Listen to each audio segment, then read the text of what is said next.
Dapat ang tao lagi naghahanap buhay, kumikita, gumagawa ng paraan habang siya ay kumakain, gumagastos, at gumagamit ng maraming mga pangangailangan.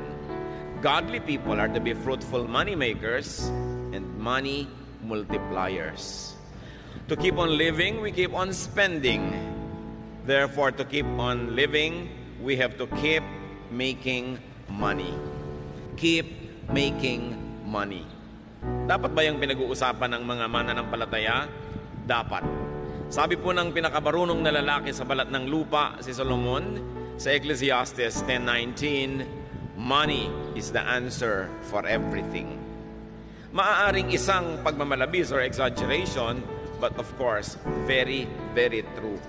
Napakaraming mga pangangailangan, suliranin na natutugunan, nasasagot, nalulutas ng pananalapi.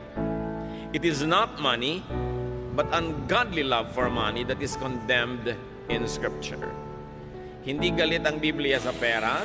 Ang galit ng Biblia ay sa pag-ibig sa pera na nagiging bunga para or dahilan para tumalikod ang tao sa Diyos at sa kanyang kapwa.